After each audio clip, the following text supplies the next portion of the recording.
حسين البخيتي، يعني هناك معروف سكوت دولي مطبق على حصار اليمن، ولا يعني يكتفى بالإدانات والمناشدات، وهناك ما زال الدعم على حساب الضحايا المدنيين للتحالف السعودي.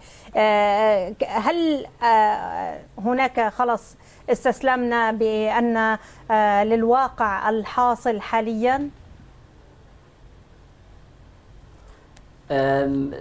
بالنسبة للشعب اليمني هو لم يستسلم لهذا، ونحن نرى أنه ما زال صامد ل 500 تقريبا و27 يوم من العدوان على اليمن والحصار المطبق على اليمن من قبل ما يسمى بالمجتمع الدولي.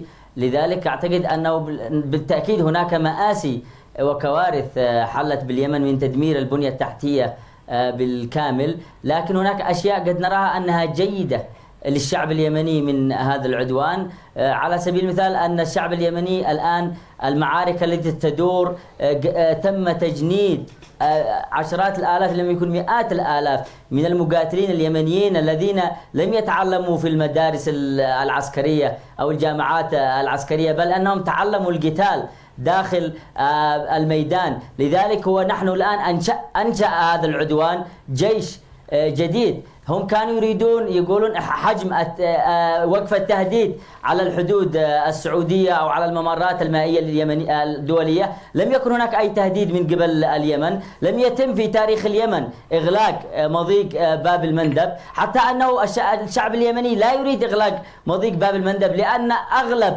البضائع والمواد الغذائية تأتي من عبر باب المندب إلى ميناء الحديدة. لذلك وأيضا اليمن لم تطلق طلقة واحدة حتى عند دخول جماعة أنصار الله إلى صنعاء على الحدود السعودية، بل إن هذه الحرب على اليمن هي الآن أنشأت تهديد إلى الداخل السعودي. ونحن نرى أن الجيش اليمني واللجان الشعبية يقومون بتدمير العشرات بل والمئات من المدرعات السعودية والدبابات الأمريكية، وهذا أعتقد أنه أثبت أن الآلة العسكرية الأمريكية والتكنولوجيا الأمريكية هي لا شيء. وقد كانت هذه الحرب أيضا دعاية سيئة للسلاح الأمريكي الباهظ الثمن الذي تشتريه السعودية بمليارات الدولارات، وهم دائما ما يلومون ويحاولون الخروج من أزماتهم بلوم أطراف أخرى، فيقولون بأن الجمهورية الإسلامية في إيران هي من تدعم جماعة أنصار الله. ألا يثبت هذا الحصار المطبق على اليمن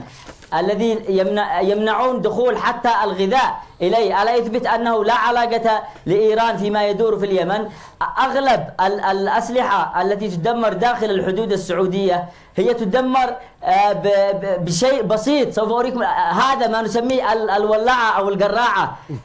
هذا يقوم الجيش اليمني واللجان الشعبية بحرق تقريبا 90% من الآلات العسكرية الأمريكية التي يقولون بأنها ضد الدروع وضد كل شيء وضد حتى السلاح النووي. لكن الشعب اليمني اعتمد على وسائل بسيطة، بل أن أغلب جنود ومقاتلي اللجان الشعبية والجيش اليمني هم يعني حفاة ويحملون القليل من الماء، وأغلب السلاح الذين يستخدمونه الآن بالإضافة للسلاح المتواجد معهم هو الآن أصبح سلاح أمريكي، وأصبحت الآن أمريكا والسعودية هي الداعم الأول للجيش اليمني واللجان الشعبية في هذه الحرب.